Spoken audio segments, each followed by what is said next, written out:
Hey. What's up, shooters? Yo, what's good? We back. I know. We're back. Mm-hmm. Say it. We're back. We're back, baby. That's it. You usually sing a little thing. Do I? Yeah. You're like, I can't remember now what it is, of course, but like every episode. We're back again. Or so something you have some little Oh, is it jingle. the yeah. Oh God, what is it? It's the Always 400 jingle. I don't know. Welcome everybody to episode 54. We made it. Look at that. Woo. I had a long running bet with somebody that said we weren't going to make it to episode 54, so suck it. Just won $20. Yeah, you make. Yeah, yeah, it was $20. Yeah, it wasn't that much. But folks, this is the producer lounge. It's our show brought to you by Always 400, and we like to sit here and talk shop about production and all sorts of weird stuff. That's right. We got a special episode for you today. Got papers. That's right. On the desk, so we can do this. Yeah, you know. Where's mine? So we can twiddle pens and stuff while we're thinking about important topics. ASMR. ASMR. I mean, come on. Look at how professional we look now. What would producer ASMR be? Would it just be like? I mean, for me, it would just be the best sentence ever. Yeah. But yeah. Or just the woods. Yeah, just being in the woods. Yeah, just really good Foley. Yep. Oh yeah, being in the woods. Amen to that one. Mm-hmm. Speaking of being in the woods, guys. Oh, I'm holding a pencil. It's made out of wood. Oh. But quick segue from that tip of the week. I don't know how that has anything to do with wood, but I'm going to say it. Ding, ding. Yeah. So my little tip of the week is panning. Panning. And I say that in a broad sense. I'm not really meaning like when you're...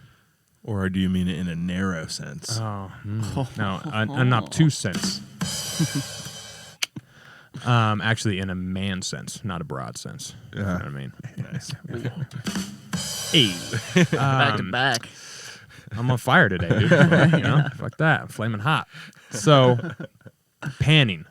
I do mean this, but I'm not particularly talking about when you're mixing a track and you're like, all right, let's make things interesting. Let's put this instrument over here and this one over here.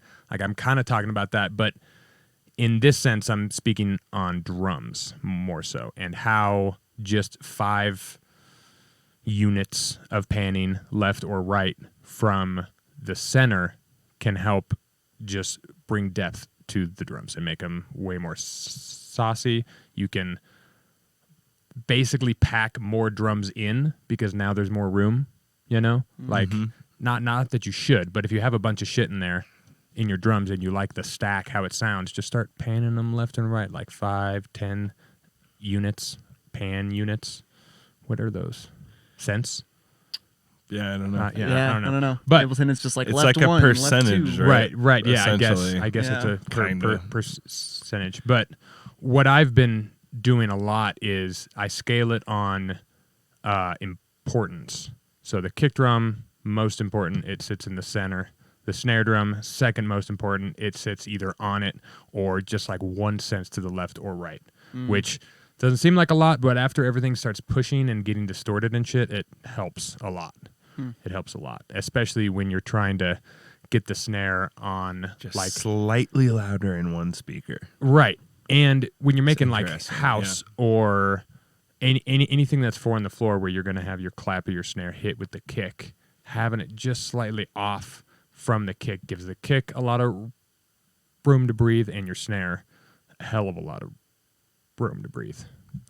It's not going to be very noticeable. Like you're not like, oh, it's, all the way on this speaker. Like I'm not talking about that. I'm talking like just subtle.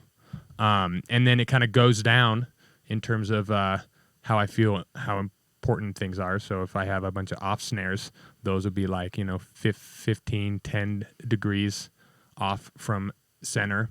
And usually with something like that I want it dynamic, I'll put an auto pan on it. And the Melda Productions auto pan is pretty dope. Oh, really? Yeah, the depth is basically your point system. So if you have it at 15 depth, then it's only panning. It's only going to pan Right. 15. So Right. I can kind of use that because I already know those scales. If it With were. Melda, you can like change the shape of it too, Mhm, right? mhm. Yeah, you can do a lot of get some crazy fun things. little Yeah. random noise kind of stuff Yeah. in there. It's pretty fun putting a pan on some like top end Yeah. for the drums. Yeah, and I'm that's with what I was that. going to say. Next, you move into the hi-hat, and the hi-hats, that's kind of up to your own discretion. You can make the hi-hats themselves, or at least some of them super wide, and then some of them pretty mono to help add like depth and width to the drums.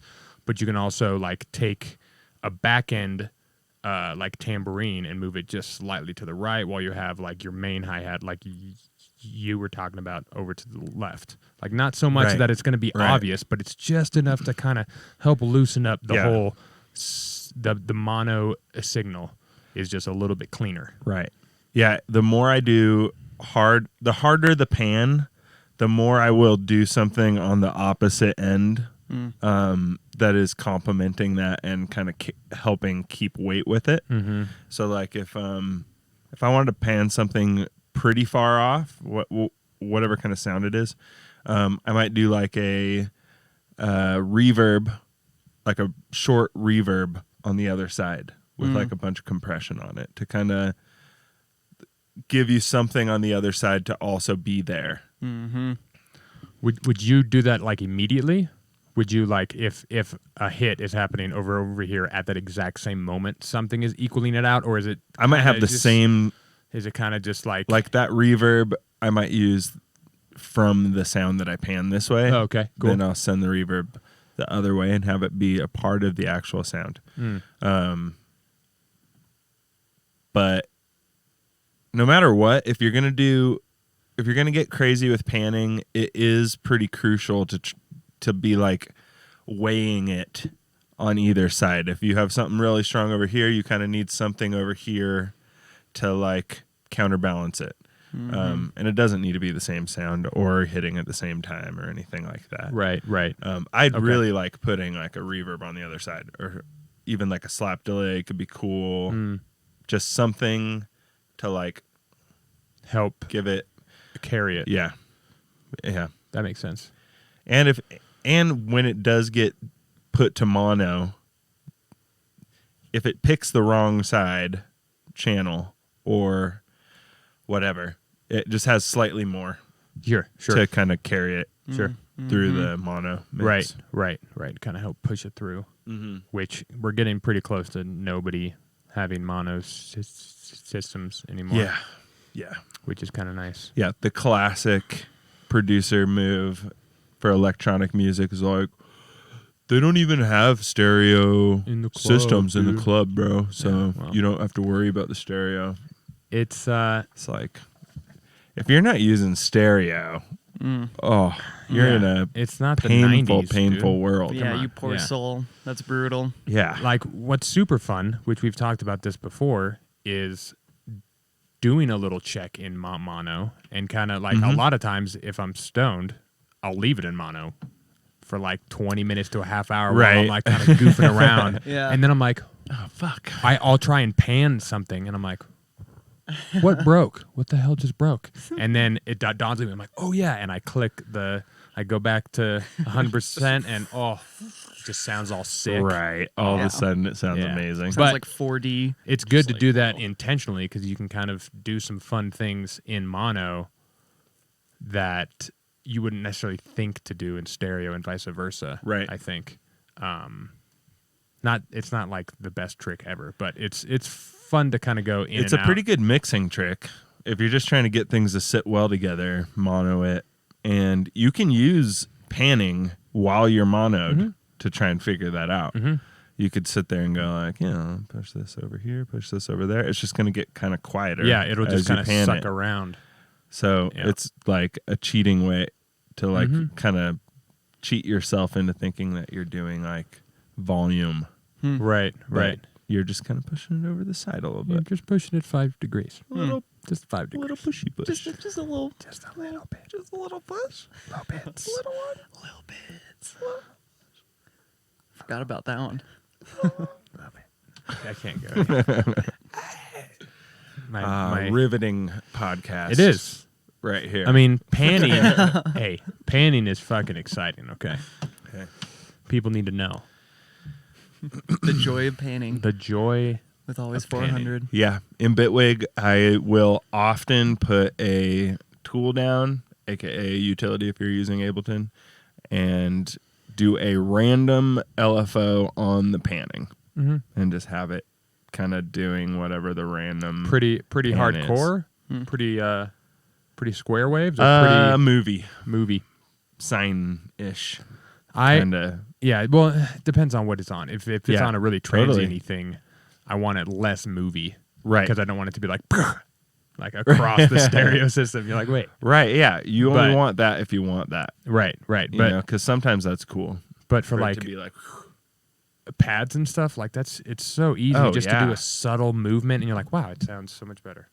Like, yeah, you do something like that in parallel too, oh, with like a pad. Bruh, yeah. Starts phasing. oh yeah, and then if you do that, and then you do the mid-side time shift trick. So what you do Oh, I is forgot about that. you somehow split your mid and side, however you want to do that. In Bitwig, we have Right. a container that makes it really easy. And you basically put a time shift or a delay. You know, you could just put a do a delay, delay, yeah. and you just delay it like 1 to 2 millis, like real quick. And it just all of a sudden it'll either pop, it'll start phasing, or it'll do nothing. So it's worth trying on most things because it's pretty fun. Yeah, putting a mid-side group on things and putting things on either side will tell you a lot. Like sometimes when I put a mid-side on, I'll start fucking with the side or whatever, and then be like, oh, there's nothing in the side. Right. You know? Like sometimes I'll just put a mid-side on there just to crank the side and Right. see what's there. Yeah. And I'm like, oh, there's like, Yeah. it's so mono right just now. air. And then that's a sign to be like, let me make it wider. You know, unless it doesn't need to be wider. But even like a super mono lead sound, I'm going to still want it to be, You're gonna have want a some little width. Yeah. Some. How would you, know? do that generally? Like there's I use choruses a lot. okay. I need to do that. Holy shit! I like totally forgot choruses. Choruses, flangers. Bitwig added like chorus and flanger recently, a new pair. Like they had them already, and then they added 2 more. They just say plus next to them, and I think they're completely different. I don't understand. That's just Bitwig flexing. Being weird. It was like, we'll just call it flanger plus. Right. It's a totally different thing, Yeah. but we're going to call it flanger plus. Yeah, so I've been Okay. using those a bunch. See, that's good info right there because I've not used either one of those for width, probably for years. I like kind of forgot to do that. That was, those I were a thing. remember one time when I was much earlier and younger in my production tricks and skill set, being in an Ableton group, like one of those Ableton like Meetups? get-togethers. Yeah. Yeah. Yeah, and I was like, how do you get depth and width? Because I always wanted the like, Right. and the guy's like standing up there like, why you ask me this dumbass fucking Yeah, question? right. You know? Hey, I've been producing for 7 years, and the last 3 years I forgot chorus was a thing. So I mean, remember, he folks. literally just was like, I don't know, like a chorus or something like that, and then he moved on. And because it was an Ableton group, it wasn't a mixing Right. tips group. I was just not asking a good question. Yeah. But there is just like separating left and right, doing any kind of random shit to them Yep. I'll is do that always a lot. a lovely thing. That's usually my go-to. Either that or a slapback. Like a really, really short one. So it's basically Slapbacks a are great. It's basically a Haas, Slapbacks just are not great, as yeah. intense. And it's usually on a parallel, so I can keep it where I want it to. But chorus, god damn it.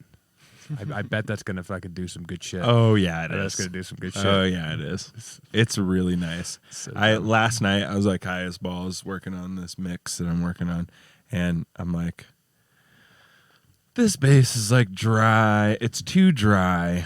It's like not the main section. It's not a main drop. I'm gonna put like a chorus or something to make this thing sound nice. And it just added like this weird, like after feedbacky, After like ring kind of type thing. delay-ish, like Let's go. And that was nice, Yeah. you know, because then Did you- when the main sound comes in, it's way more like sturdy. And this was on your bass? It was a bass-ish kind of. It didn't have a lot of sub in it, but Oh, yeah, okay, I guess but it was it was- a bass. Yeah. It's kind of like a lead bass sound thing. 200s. Yeah, yeah, Word. even 100. Sure. Man, what Yeah. a tricky zone. I'm fucking with the track I just printed, like the main bass without the 200s. When it plays alone, like it just doesn't have the balls.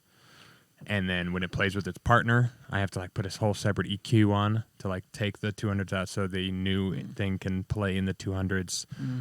But I don't necessarily like. I was listening to it a couple more times, and I can hear it like Right. thin out a little bit because now there's like a slight dip Right. Yeah. right there, and I'm like, How do I get this thing to be fat still? I think I'm just gonna take my own advice and just make a new bass. You could.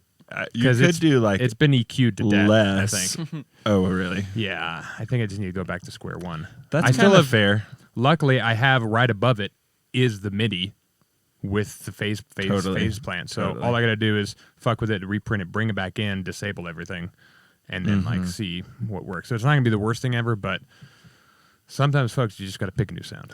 Yeah, I had to replace all my snares, my hi-hats, and make a couple little adjustments that way with this track I'm working on. And I will probably be adding more random shit Yeah, still. It's like I printed everything for like, this is mix session. And then a little while later, it's like, well, this is not a mix session anymore. Right. Just It's went just nowhere. still creating the song. Right. Yeah. Oh, I hate that. I mean, it's not going to get remixed. I'm not doing another mix session. Right. Yeah. You know. That's kind of how I get It's to sounding too. good. The last couple tracks, I've kind of meshed the two things where I produce, and then once I'm ready for mixing, I start just flattening things, and then everything just gets flattened to zero in the same project, and everything just gets deactivated, and then I just have a mix project. It's kind of when it's. I don't know if it's a good idea or not, but That is pretty dope. it's kind of just what I'm doing now. What I run into is I want to. I'm not using the same group system in my just like regular track Oh, really? template. Oh, okay. So, because I don't really want to have like a bunch of groups and shit to be putting things in while I'm, Fucking around. just making. I want to like have like drums, which might have like a couple groups in it, like percussion and kick and snare or Sure. something like that. And then I'll have music.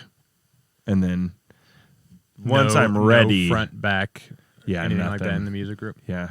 It's sometimes I use it. Yeah. And sometimes I don't. I feel like it's too cluttery. Just as like kind of annoying to look at. I can kind of see that, but it also gets to the point where I don't want to have to.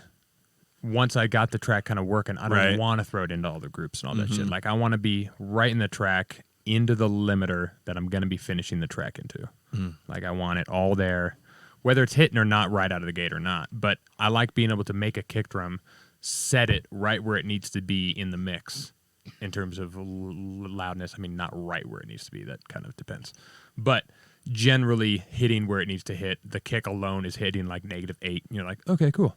Here we go. Now I could just start making everything, and I'm at the level I need to be, which is nice and all that shit.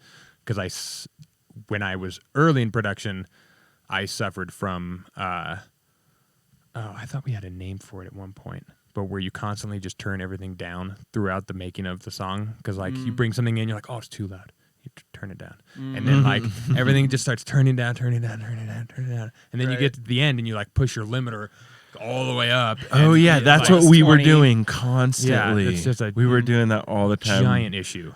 That's funny. I was doing it the opposite way, where everything just gets louder and louder and louder till I'm just Oh, like really? forced. Yeah, Interesting. I was always the louder and louder guy. That's pretty funny.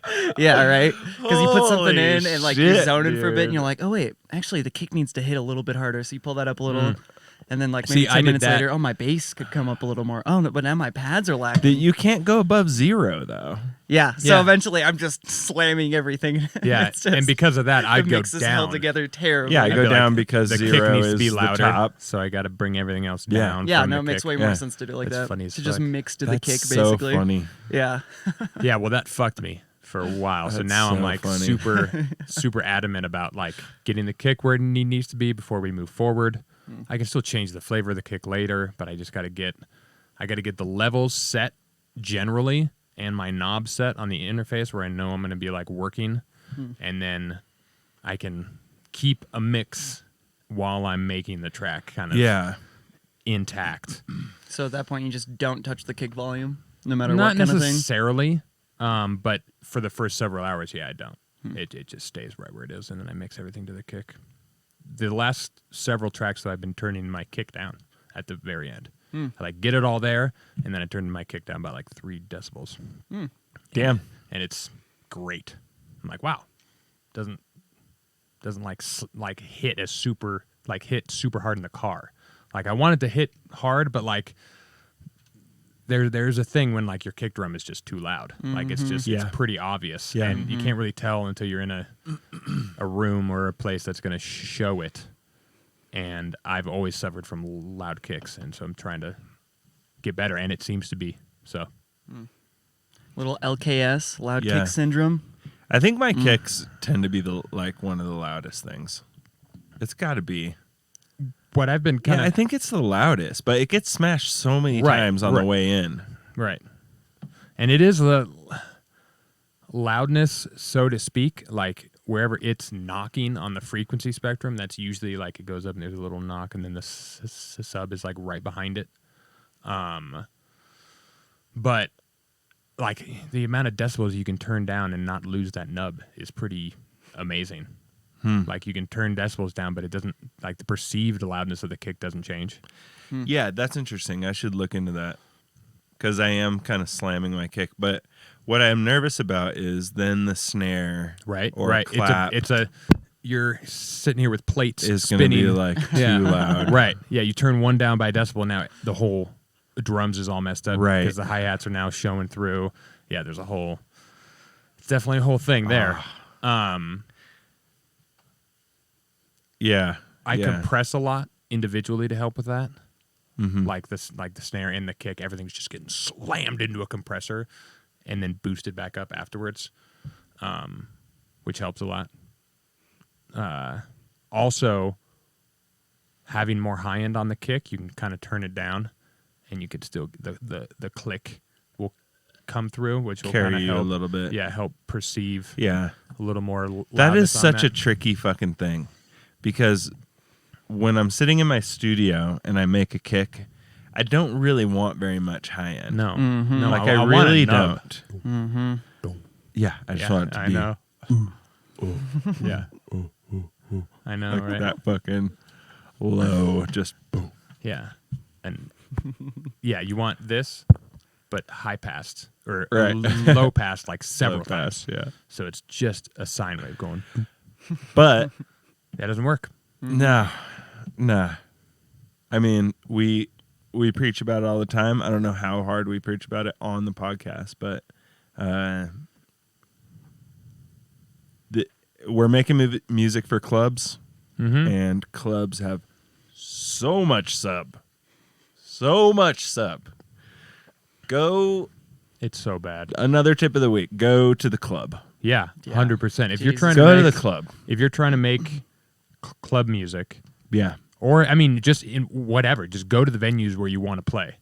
exactly. And like Yeah. watch the people that you are like that are in your same genre and stuff like that. Go to those shows and pay the fuck attention. Like be relatively sober or whatever you have to do to like really listen to the room, move around the room, like listen in the middle, go to one of the corners, go to the other and be like, oh, what the fuck? Oh, it's all like there's all these weird hot spots and there's like a good spot, but it's still not that good because the place is a warehouse.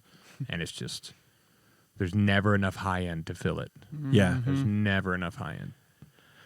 Yeah, there's never enough high end. There's never enough mids because the sub just destroys the mids. It's so long. The mids just like they get lost in the sub in a club. And I mean, for us, the answer to that for us is less sub. Mm-hmm. And that means volume and like how often it's happening. Right. Groove wise, I guess. Yeah. Or like shorter rhythm. kicks. Right. Shorter 808s. Yep. Everything's super short. If it's meant to be played in the club, it is just going to sound a little more bouncy. Yeah. If you do a little less than you wanted. But what happens when you do that is it's annoying to mix. It's like more annoying to mix because you don't have that like consistent sub carrying everything. And you actually have to have a better mix. Yeah. To make it sound good. To a certain extent, like almost like you need just a flatter mix. Like you can have a really good mix that's like empty in the middle or whatever, like a smiley face, and that sounds really good at home or whatever, or in the car, like boosted. You're like, oh, it sounds so good. But in the club, like that's a thin piece of shit. Like that's just all sub, and like you can't hear anything a else. little bit of high. Sub. Yeah, you can't hear anything else. It's Holy just fuck. the whole time. Like where if your mix is just flat across the board, like for example, most high-end drum and bass. Like if you go to one of those shows, you can hear everything. Everything is loud, but it's so well balanced you can still talk. Like there's not too much sub because the sub has all been pushed down to help even it out. And oh man, it makes a difference. So almost just a flatter mix, regardless if it's better or not. I mean, I guess generally I would say it's better. But that's my 2 cents. It depends on what you want people to experience in the club, I guess. Like, you know, we went and saw Chi and Saruta at the church here and in Glendale, Colorado, and it was so subby. It was so my goodness, so fucking subby. But they make like fucking just like ridiculous fucking fart noise music. So I don't know. There's nothing really wrong to me about that. I would prefer it to be a little less bassy though. Yeah. And it's hard to tell in the church.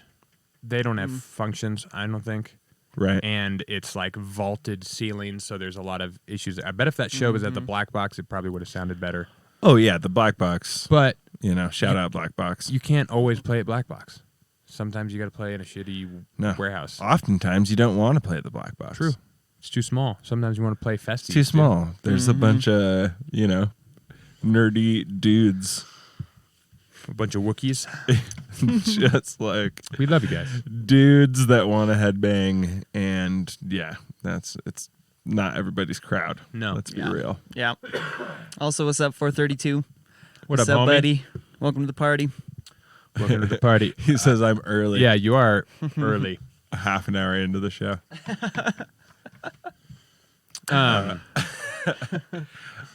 So this is like great topic for what I wanted to talk about today, which is mastering. I had G come over the other day. We were working on mastering one of his tunes, and I was like, oh, we haven't even talked about mastering on the show, which is like, makes sense because mastering is not really where you get the sauce. No. It is just a thing you have to do at the end of the day. But like you will not get very good results out of mastering if your mix isn't well balanced. Right. Like you can kind of get it to work, but in all reality, like you need a sturdy track to like aim up against a limiter and all the other things. If you have a really good mix, you can kind of slam a limiter. You kind of can. Yep. I don't really do a lot of slamming limiters in that stage personally, but how much are you we smush. dropping it by? We smush. It's like 2 decibels, 3. Well, that's what do we do? That's the question. Yeah. All right. I For guess mastering. It's kind of just preference at that point. If you Yeah, want to be I the mean, guy there's a who's bit like, of a chain going on with Yeah. mastering, I would say. Mm-hmm. You got a bunch of tools. I don't know where to start here. I guess the beginning of the chain. Yeah, you could start at the beginning of the chain, which is it kind of depends track to track, Totally depends track to track. but you're gonna want an EQ or two somewhere in there. You're gonna want a compressor to help kind of juice dynamics back in. Yep. You're gonna want a limiter or Yeah. two.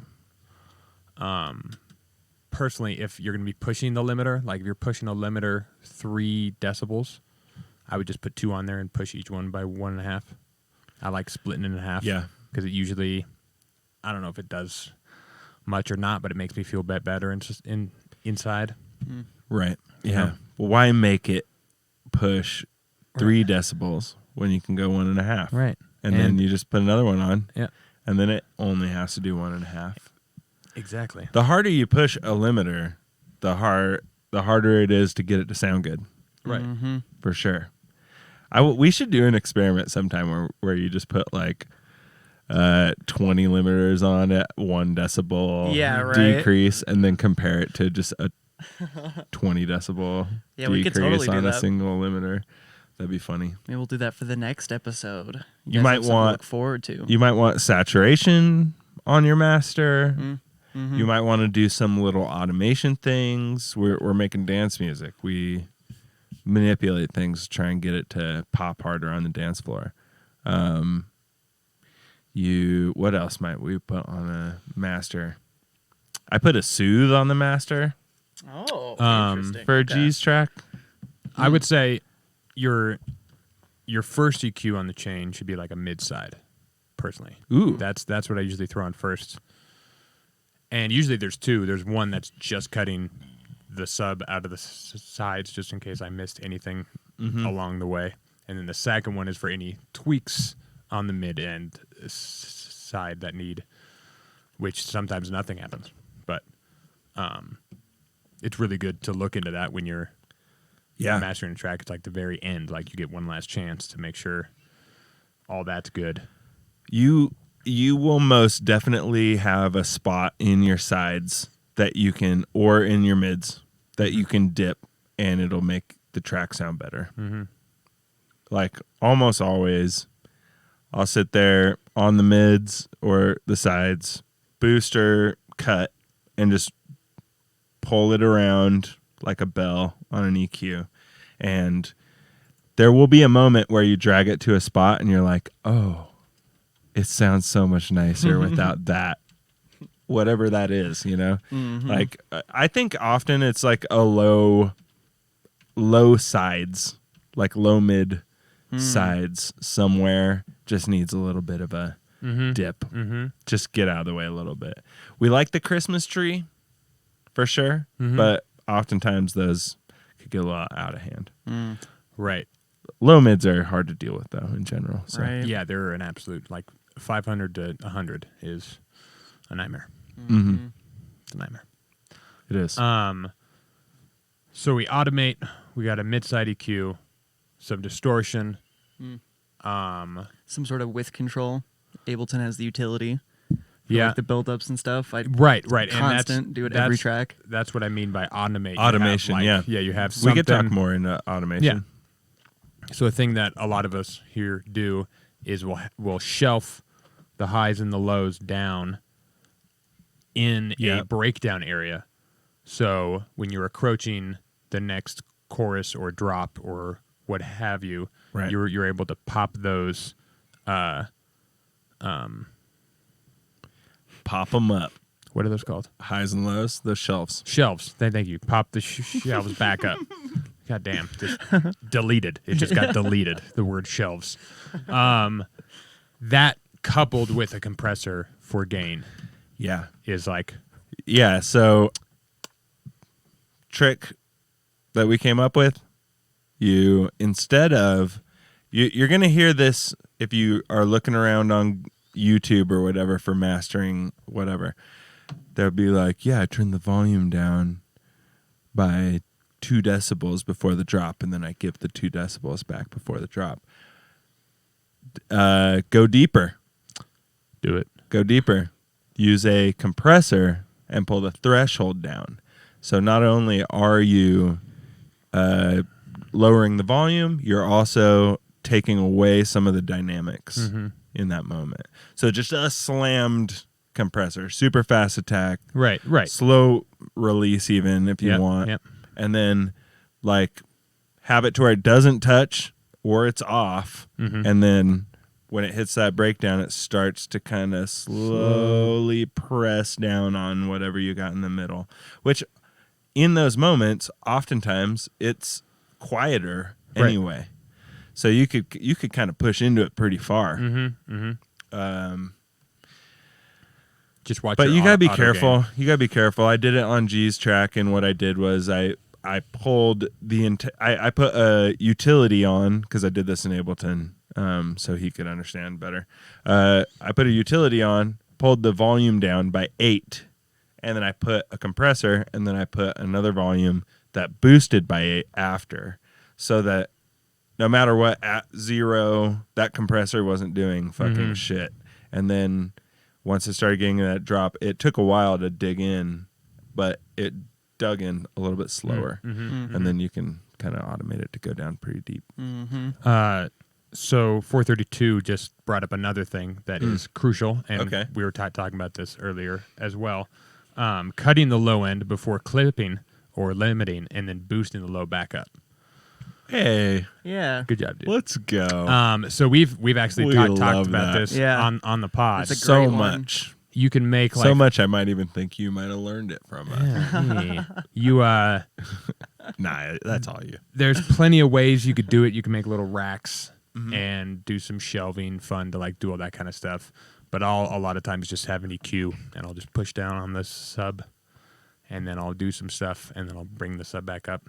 And it usually involves like some distortion, some clipping.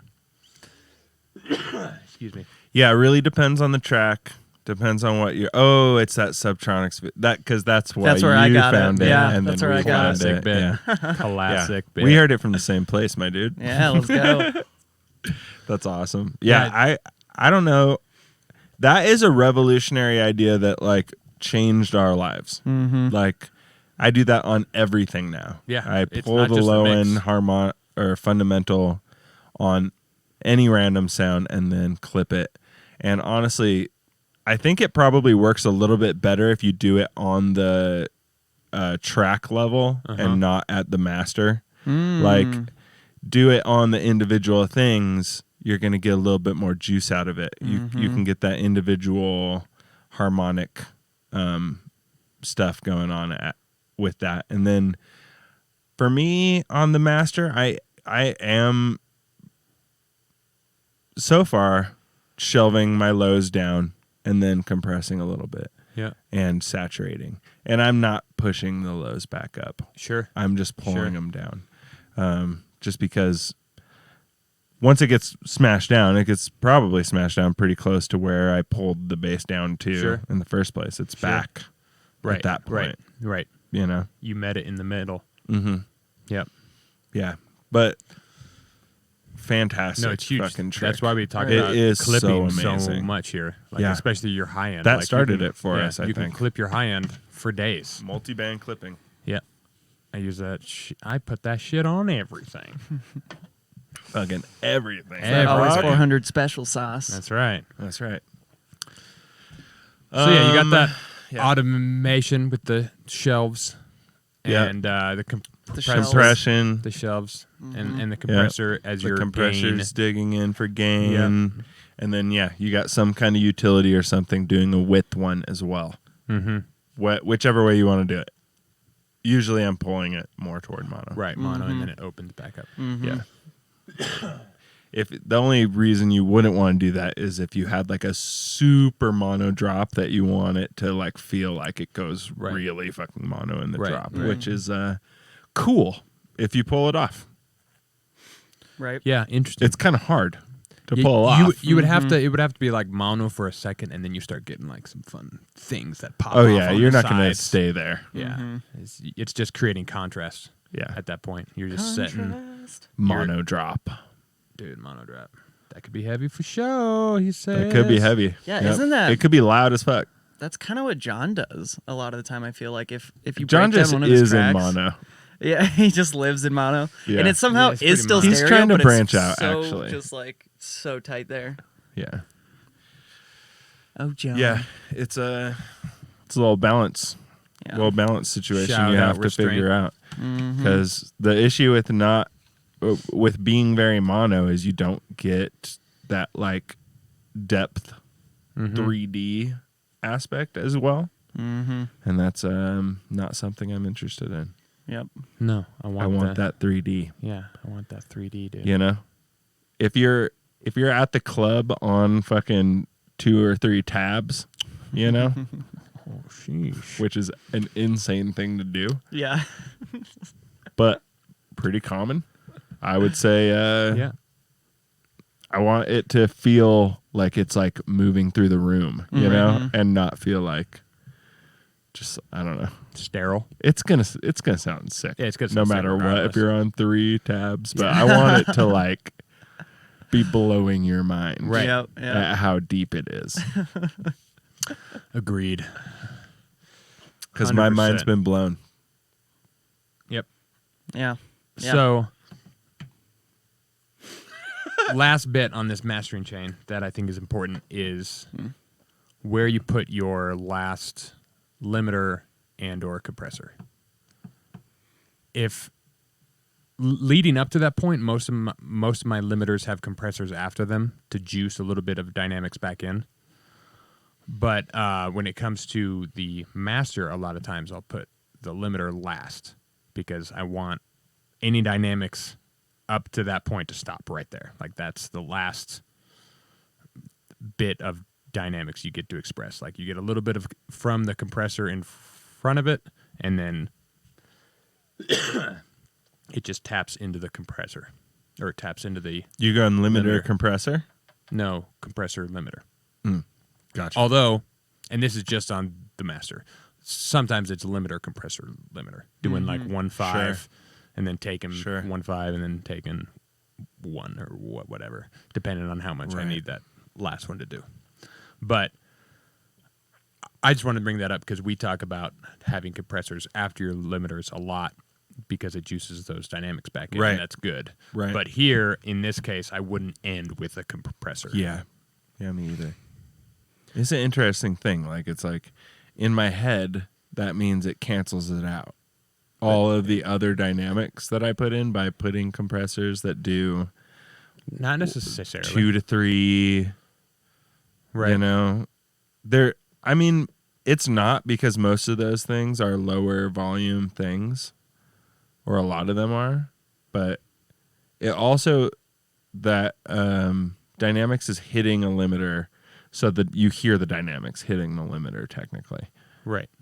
So it's kind of, And it's still doing it, right. And the limiter isn't compressing or whatever like it's not, clipping you're doing, or it's whatever. not pulling anything up. You know, it's just Right. pushing down on it. So Yep. anything that's not hitting the limiter still It's just, just- not going to hit it. Yeah, it's just got a little bit more color when it hits it. A couple more things on this. Oversample on every fucking thing you have on your master. If you can, Yes. remember to do it, and I'd never do, but do it on everything. And if your computer Like- can't handle it, I understand. Just do it like right before you print. Whenever you Like, print, you got a channel. Yeah, you got to You're just gonna like, mix go this through. thing, turn all the oversamplings on, and then print it. Yeah. It will make a fucking massive difference. Yeah, it's pretty amazing. huge, Especially on your top difference. end. Like it makes the top end Oh, so yeah. clear. Oh yeah. Holy cow.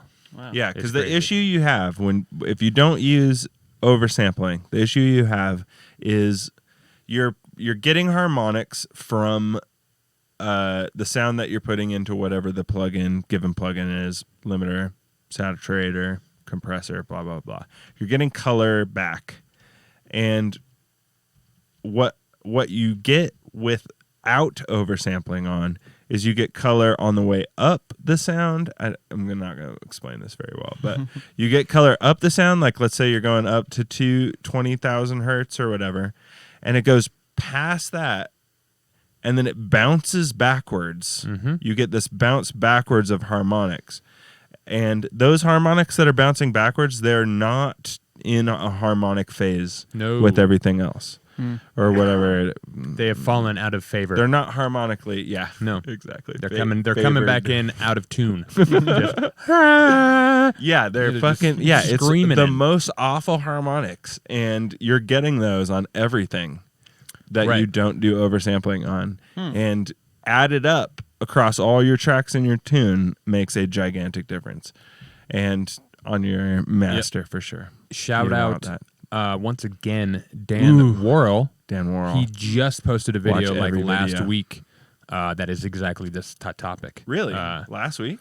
Yeah, it's really recent. Ooh. And he's talking about oversampling and why you should. And I think he goes specifically into like Reaper. Watch the Dan Worrell videos on that shit. Oh man, it's so he good. explains it so well, and it will blow your mind. Plus, he has all the visual tools. Like he has all the weird programs, and he that knows how to show use the them. phase. Yeah, so he'll explain it all, and it makes a lot more sense.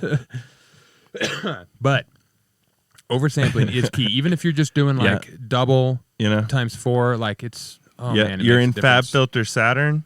Hit the HQ button. You're in. It will drastically make your sound better. Doesn't Ableton's? You might not notice it. Yeah, doesn't Ableton's EQ EQ and A lot of saturator Ableton things have it. Have an HD version. You or whatever? right click on like the top bar of the plugin where it says the title or whatever. Yeah. And it has an oversampling option. Which I've I think literally maybe never the used. compressor. Probably a huge amount of Saturator, them. I'm not sure. Which don't worry about that when you're like creatively screwing around, but when you're ready to print a final mix, you need to start printing it with oversampling so you can get a true idea of what the changes you're making are. Otherwise, it's going to be kind of hard to tell. Yeah. If you haven't had all that stuff on and then you do a quick render of every single channel with them all on and A/B it, it will be a miraculous thing it's to you. pretty ridiculous. It's fucking awesome. It's great. Oversampling. And to that length, EQ on your master, linear phase. Yes, please. Linear phase. Otherwise, you're going to be fucking up the phase of your track. Right. Real bad. Yep. It's not good. No, it's not good. Linear Especially if phase you're works doing- great. Especially if you're doing big cuts and things like that, which you shouldn't be doing on the master anyways. No. But, yeah, I would. You don't have to worry about linear phase if you're just like EQing like your guitar or this or that. On transient heavy things, I'll usually go a little more linear depending because it's going to want to like dephase the transient a lot of times if you're cutting around where the fundamental is. Yeah, if you're talking about oversampling as far as just mixing and mastering, with any of these tricks, they work across the board. Linear phase is going to help you with phase in a tune. If you are just doing creative things, like I think this is what you just said, then you don't have to worry about the phase. Yeah, you can leave it on natural or whatever it is. You're going to be adjusting things throughout your mix. Every single one of those adjustments fucks with the phase a little bit. But when it comes to like your master, like that thing needs to have, especially when your choices are zero latency or linear phase, and linear is always going to be a cleaner EQ, and you don't have to worry about zero latency on the master. Like you're just hitting spacebar and it plays, or you're rendering it out. Like you're not worried about doing it on a Doesn't guitar, matter. and you're trying to like Just needs have to sound zero good. latency. Right. Just Yeah. needs to sound good, and you're printing it. So, yeah, you could kind of use linear on everything. But it will add up. In CPU. Yeah, CPU and latency. Like you'll hit spacebar. Right, exactly. And then it'll start playing. You're like, there it goes. Yeah. Which it's fine. It's just doing a bunch of It's processes. annoying. Yeah. What I would say with oversampling and for using like a linear EQ, just change them to like high settings right before you render that channel. Anytime you're going to print it, just do that real quick if you can remember. Like I said, I don't do this every time. No. By any stretch of the imagination. I'm moving quickly. I don't really think about it. But it would be better if I did, Right. Right. just change everything over. And what you can do is you can like work on a mix for a while without having it oversampled until you're like feel like you're ready. Yeah. And then you can basically save a new version, go through, set it all up, and then print it. And then if you want to fix something, you can just open your other old project that's not oversampled, so it'll open, and make your tweaks in there, and then again save a new version, set it all. Yeah, it's you kind could of a do cunt, but track by track, flatten. If Yeah, you're in yeah, you could do that Ableton, you too. can just flatten the channel. Just so set the oversampling on, flatten the channel. Yep, boom, now it's done. If you don't need to do anything to it, Right. then that will do the trick and not have to make you use all the CPU constantly. Right. In Bitwig, you would just have to bounce it to a new channel and then just deactivate the old one, Right. which is essentially the same thing. Freezing the channels is great for CPU, says 432. Yes, sir. Freezing. That's what I was looking for. I'm a Bitwig user. Freeze and flatten, a.k.a. bounce. Well, folks, that brings us to 5555 of the podcast. Ooh, synchronicity. Almost. If it was episode 55, it'd be like, 555. Yeah, be like, right. But We're a little under an hour. that's okay. That's okay. That's fine. Jet, Oh, you and made Jet it. always shows up Jet. right Right at the at, end. right at the nick of the end. Look, Jet. Hi, Jet. that we're gonna probably do more longer podcasts moving forward. Today we are not, but Right. we will answer your question, Jet. If you have a question, What's your go ahead what's your and ask question it. there, Jet? While we're waiting for his question, Yeah. I learned this little fun fact. Here's a 400 fun fact for everyone Oh. about whales. Okay. Yeah. So apparently whales, they mainly communicate from 39 hertz down to 10 hertz. Whoa. Fucking super, super deep sub. So if you think about it, like whales are just like giant sub cannons in the They're ocean. the dub heads. They're the wooks of the ocean. They're the wooks of the ocean. They just Whales are the communicate. Whales are the ocean. wooks of the They ocean. communicate in dubstep. Yeah, they communicate in dub. And so apparently communication. they are loud as fuck. They get up to Oh like yeah. 190 Oh, yeah. decibels. Yeah. So guys, if you don't know, like an average like concert is like 120, something like that. No. So whales are like fucking up Yeah, there. it's so loud. Luckily, most So of the loud. time, Just boosting. right? Yeah, but 10 also 10 they hertz at they kind of have 190 to decibels. one. They kind of have to boost because it's underwater. It's got to travel through a much more viscous thing than air, to transmit the vibrations. Secondly, makes sense why they are so low because they can travel like so much farther than a little pipsqueak in the ocean. Like you when you go in a swimming pool and you scream, like all you hear is all Yeah. you hear is the bottom end. Yeah. It's like naturally right. low passing you. Right. So if you're a whale, just Yeah. Skip skip all that. all that. And That's just- because those low frequencies, they're stronger. Yeah, they they're go so through strong. things. Yep. Nice. Yeah. So Jet, Whales. Jet, we don't know couldn't how to finish promote Sunday. a song on TikTok. Oh my goodness, dude. Do you know how to promote a song on TikTok? Oh, easy. You just make like 9 videos a day with the same song and do that for 3 months. Yep. That's what fucking what's his face does. Who's the guy? Can't even think of a single song from him. But he's super popular. He's like that gay rapper guy, singer. I was gonna say Wookiee, but that's not. No. You just got works on the I mind don't today, remember. huh? One of his music videos is like everyone on the football team is like pink on. Whatever. But yeah, his whole strategy, like when he releases a song, literally for like the next 4 months, he'll post like 5 videos a day. Every single video has that song. and they're on. just random videos. There's just anything. It Okay, has okay, nothing to do okay. with the song itself, but it's just in there.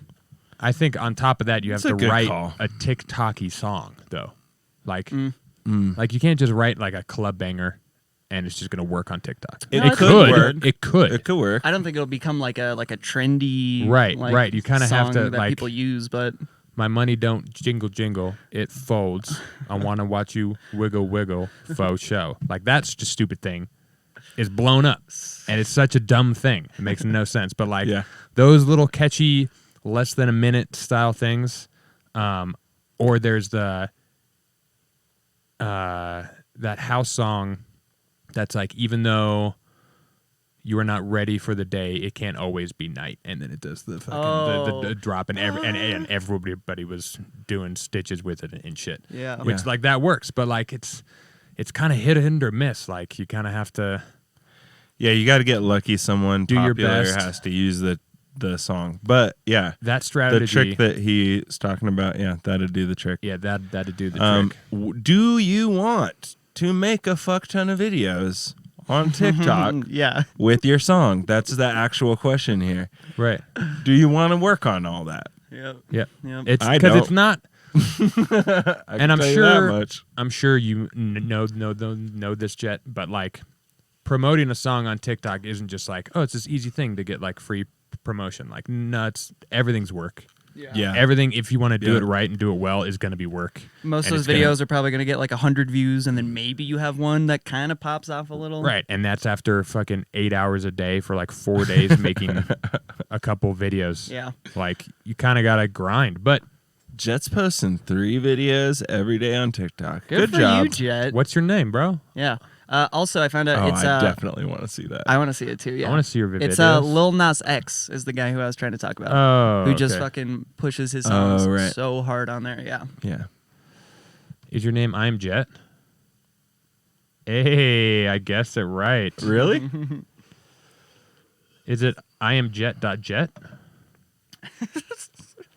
No, there we go. Jet- I am Jet. Jet. I see keyboard. You can Is see that my you? face on TikTok. That's Ooh. hilarious. Look at you, cutie. Followed. Is it just I'm Jet? Yep, I am Jet. It's got a symbol like that. Little. By the way, I like the triangle. That's what I'm talking about.